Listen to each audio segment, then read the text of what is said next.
My name is Mia Ayers Goss, and I'm the executive director of MVP, which stands for Most Valuable Parents. We've been around for 6 years. Neil Dobbins was our founder, and unfortunately, he passed away during COVID.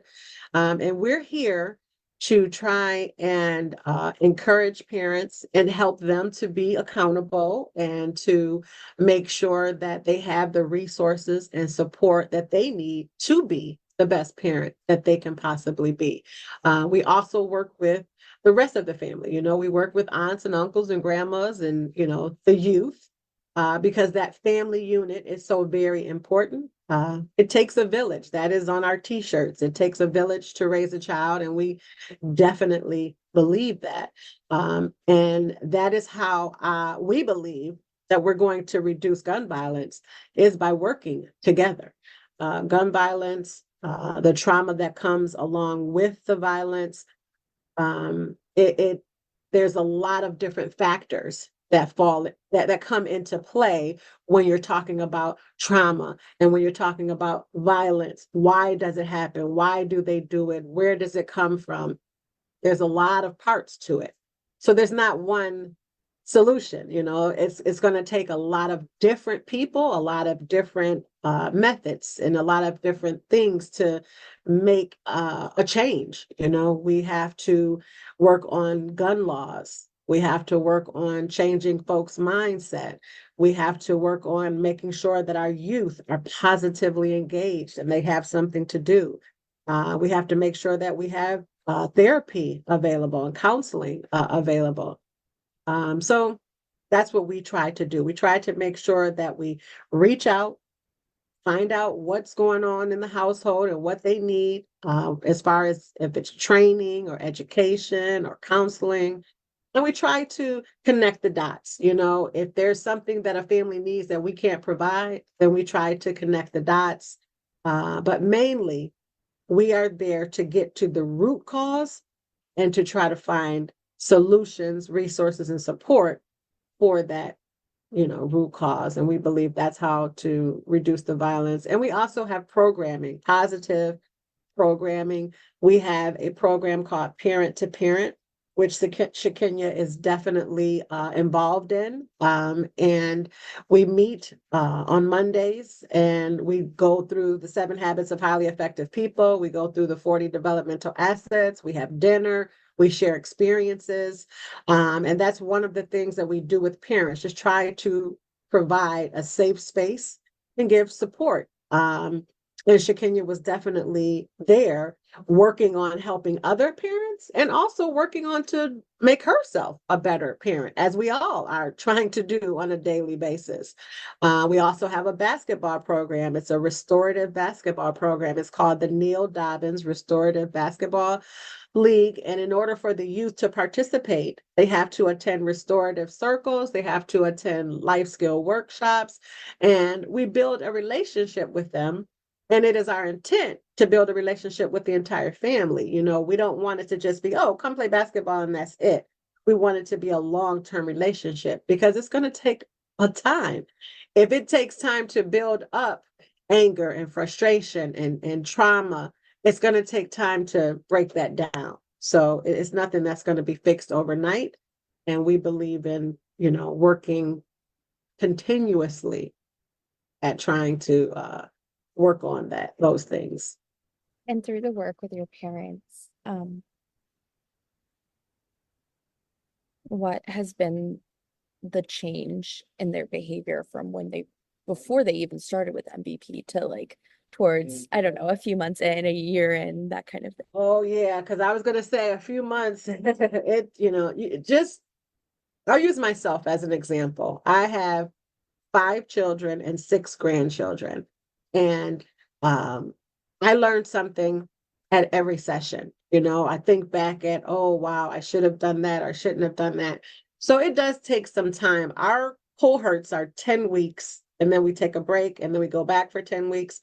The first thing that we see though is that they recognize that they're not alone. They recognize that they don't have to do everything by themselves, and they recognize that it's okay to ask for help. a lot of times in multiple communities, people feel like they have to do it all by themselves. And if they don't get it done, then they start going into the guilt of, oh, I didn't do this right or that. So they learn that it's okay to make mistakes as long as we learn from them. And they learn that they have a support system and it's okay to rely on that support system. And it's okay that I didn't do something right. I'm going to get it better the next time. So those are some of the things that I would say that they learn in the beginning of the program. In the past, have you worked with parents that have been impacted by gun violence, and what did they say?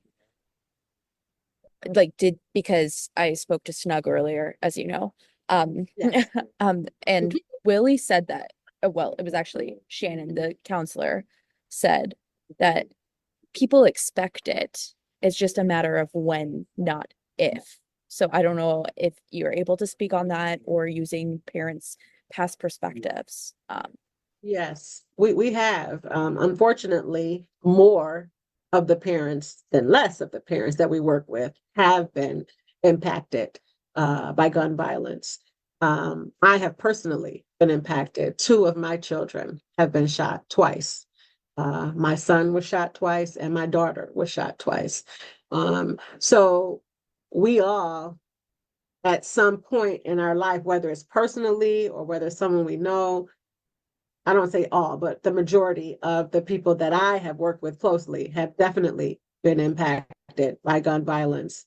And it's hurtful. Uh, the pain never goes away. But it's more than just how you feel. You wonder what that person that shot the gun, that person that caused the violence, at least from personally from me, I wonder what is going on in that person's life that they felt comfortable pulling a trigger, or what's going on in their head, or what happened to them to make them do that. So I feel for both sides and I want to help both sides. You know, we want to reach out to that person that pulled the trigger and try to heal that person and their family, as well as the person that was hurt. And that's what restorative practice is about. You know, someone was harmed, someone committed the harm, and let's get them together and figure out how we get beyond this so that it doesn't keep happening. And if we don't get to that person that's doing the harm and help them heal, it's just going to be it's a cycle, a vicious cycle. So it's, I don't know if I answered your question, but that's what came to my mind when you asked about. Is there anything else that you'd like to add about childhood trauma and how it impacts parents as well? I mean, anything Yes. like along those lines? Well, one thing I would like to add as far as childhood trauma is sometimes the signs are not overt. I mean, they're not always, obvious. So it's important for us to pay attention to our youth, to our family in general, to the people around us in general. It doesn't even have to be a child, it could be a grown person.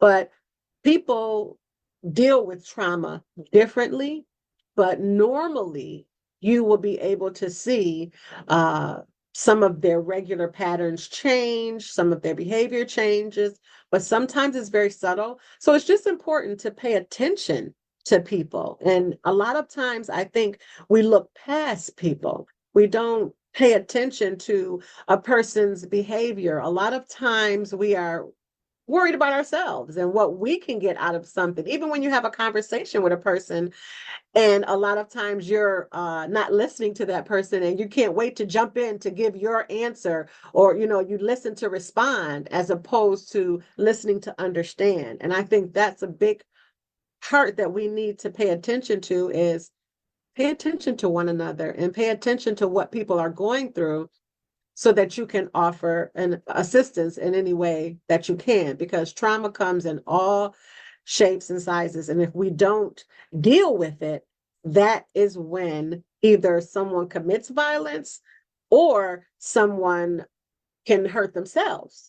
A lot of times when people are impacted by violence and it's not dealt with, then either they're going to hurt themselves or they're going to hurt someone else. So it is very important to deal with trauma. And if you see someone going through trauma and you don't feel you're qualified to help them, try to connect them to something that can or someone that can. Hopefully that answers your question. That was great. Thank you so much. You're welcome. Anything else? Well, I would like to just say that, and I'm not even sure if I already said it, my mind is, really going back and forth with this. But Shakenya was very active as far as helping others as well. Every single day, she would send out a text. We belong to many different groups, but every single day I would get a notification of some type of information that she was sending out to try to help another mother, a community person. And I just, I could give you multiple examples, but I was going to see if I could just pick up an instance. Like she would tell you, one of the texts she sent out, if you need an air conditioner, call this number. If you are looking for food, call this number.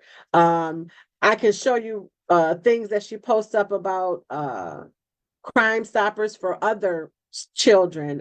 It's just constant free food giveaway. These are all things that she posted regularly on a daily basis. She would kids eat free on in just the different days that they eat free at different restaurants. Continuously, she was giving information to other people. She was very giving, and I just want folks to know that about her, that she was a very giving person, and she wanted to fight this violence. Erie County Help HEAP contact. She's just always trying to help folks. So I just really want people to understand what a giving person she was. And I did not spend a lot of time with Red, but I have spent some time with him on different occasions. He was always smiling. He was always smiling. He had a beautiful smile. I'm sure you could see on the photos. And no family deserves this. No family deserves this. And I really would just like to say to our entire community, it's time to start helping. People sit back and they watch stories. Oh, my heart hurts. Oh, this is so sad. Oh, we need to stop. But I would like to ask our community to take a good look in the mirror. What are you doing to help? And it doesn't have to be your entire life. You could commit 1 hour a month. You could send out emails. You could make phone calls. You could help with someone's website. I mean, there are many things that you can do to help to reduce the violence, but you have to first pick up that phone and call an organization. It doesn't have to be MVP. I would love it to be MVP, but there are multiple organizations, wherever you feel that you fit in. We need the community to be active. If you're a doctor, an architect, a lawyer, a teacher, a counselor, everyone, we need to get involved. That's the main point that I really would like to get out there, is we need people to get involved. It's going to take a lot of work to stop this, and we need everyone to help. Thank you.